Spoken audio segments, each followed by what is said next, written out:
कर्ण और अर्जुन का युद्ध। संजय कहते हैं, महाराज भीमसेन तथा श्री कृष्ण के इस प्रकार कहने पर अर्जुन ने सूत पुत्र के वध का विचार किया।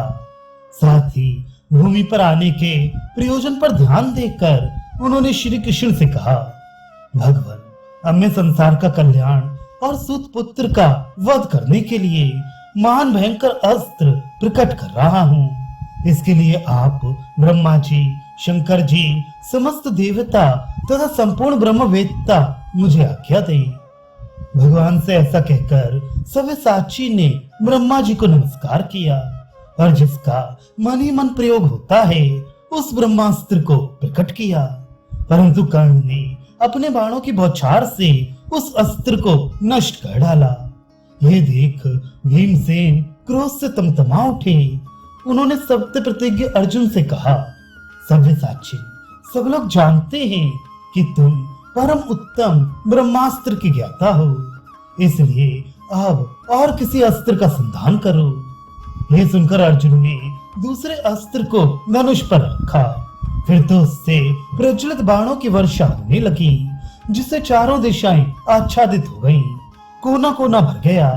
केवल बाण ही नहीं, उससे भयंकर त्रिशूल, फरसे, चक्र और नाराज आदि अस्त्र भी सैकड़ों की संख्या में निकलकर सब और खड़े हुए योद्धाओं के प्राण देने लगे। किसी का सिर कटकर गिरा तो कोई यूं ही भय के मारे गिर पड़ा। कोई दूसरे को गिरता देखकर स्वयं वहां से चंपत हो गया। किसी की दाहिनी बाह कटी तो किसी की बाईं। इस प्रकार किरीटधारी अर्जुन ने शत्रु पक्ष के मुख्य मुख्य योद्धाओं का संहार कर डाला। दूसरी ओर से कर्ण ने भी अर्जुन पर हजारों बाणों की वर्षा की। फिर भीमसेन, श्री कृष्ण और अर्जुन को तीन तीन बाणों से बींधकर उसने बड़े जोर से गर्जना की। तब अर्जुन ने पुनः 18 बाण चलाए। उनमें से एक बाण के द्वारा उन्होंने कर्ण की ध्वजा छीन डाली। 4 बाणों से राजा शल्य को और 3 से कर्ण को घायल किया। शेष 10 बाणों का प्रहार राजकुमार सभापति पर हुआ। 2 बाणों से राजकुमार के ध्वजा और धनुष कट गए। 5 से घोड़े और सारथी मारे गए। फिर 2 से उनकी दोनों भुजाएं कटी और 1 से मस्तक उड़ा दिया गया। इस प्रकार मृत्यु को प्राप्त होकर वह राजकुमार रथ से नीचे गिर पड़ा।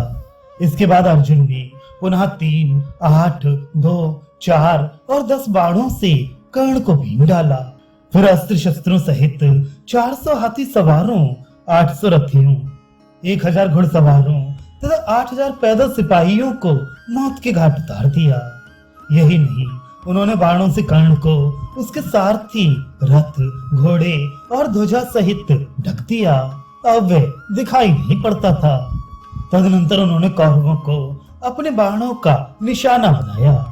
उनकी मार खाकर कौरव चिल्लाते हुए कर्ण के पास आई और कहने लगे, कर्ण, तुम शीघ्र ही बाणों की वर्षा करके पांडु पुत्र अर्जुन को मार डालो, नहीं तो ये पहले कौरवों को ही समाप्त कर देना चाहता है। उनकी प्रेरणा से कर्ण ने पूरी शक्ति लगाकर लगातार बहुत से बाणों की वर्षा की। इससे पांडव और पांचाल सैनिकों का नाश होने लगा। कर्ण और अर्जुन दोनों ही अस्त्र विद्या के ज्ञाता थे, इसलिए बड़े बड़े अस्त्रों का प्रयोग करके वे अपने अपने शत्रुओं की सेना का संहार करने लगे।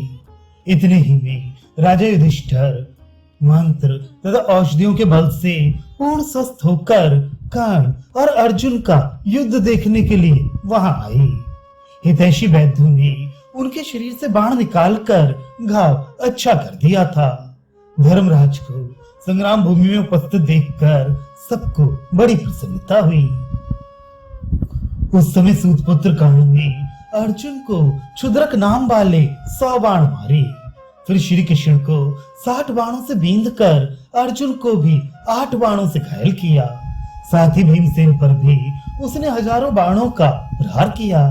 तब पांडव और सोमक वीर कर्ण को तेज किए हुए बाणों से आच्छादित करने लगे, किंतु उसने अनेकों बाण मारकर उन योद्धाओं को आगे बढ़ने से रोक दिया और अपने अस्त्रों से उनके अस्त्रों को नष्ट करके रथ, घोड़े तथा हाथियों का भी संहार कर डाला। अब तो आपके योद्धा ये समझकर कि कर्ण की विजय हो गई, ताली पीटने और सिंहनाद करने लगे। इसी समय अर्जुन ने हंसते हंसते 10 बाणों से राजा शल्य के कवच को भीन डाला। फिर 12 तथा 7 बाण मारकर कर्ण को भी घायल कर दिया। कर्ण के शरीर में बहुत से घाव हो गए, वह खून से लथपथ हो गया। तदनंतर कर्ण ने भी अर्जुन को 3 बाण मारे और श्री कृष्ण को मारने की इच्छा से उसने 5 बाण चलाए। वे बाण श्री कृष्ण के कवच को छेद कर पृथ्वी पर जा पड़े। ये देख अर्जुन क्रोध से जल उठे। उन्होंने अनेकों दमकते हुए बाण मारकर कर्ण के मर्म स्थानों को बीन डाला। इससे कर्ण को बड़ी पीड़ा हुई, वह विचलित हो उठा, किंतु किसी तरह धैर्य धारण कर रणभूमि में डटा रहा। तत्पश्चात अर्जुन ने बाणों का ऐसा जाल फैलाया कि दिशाएं, कोने, सूर्य की प्रभा तथा कर्ण का रथ, इन सब का दिखना बंद हो गया। उन्होंने कर्ण के पहियों की रक्षा करने वाले, चरणों की रक्षा करने वाले, आगे चलने वाले और पीछे रहकर रक्षा करने वाले समस्त सैनिकों का बात की बात में सफाया कर डाला। इतना ही नहीं, दुर्योधन जिनका बड़ा आदर करता था, उन 2000 कौरव वीरों को भी उन्होंने रथ, घोड़े और सारथी सहित मौत के मुख में पहुंचा दिया। अब तो आपके बचे हुए पुत्र कर्ण का आसरा छोड़कर भाग चले। कौरव योद्धा मरे हुए अथवा घायल होकर चीखते चिल्लाते हुए बाप बेटों को भी छोड़कर पलायन कर गए। उस समय कर्ण ने जब चारों ओर दृष्टि डाली तो उसे सब सूना ही दिखाई पड़ा। भयभीत होकर भागे हुए कौरवों ने उसे अकेला ही छोड़ दिया था, किंतु इससे उसको तनिक भी घबराहट नहीं हुई। उसने पूर्ण उत्साह के साथ अर्जुन पर धावा किया।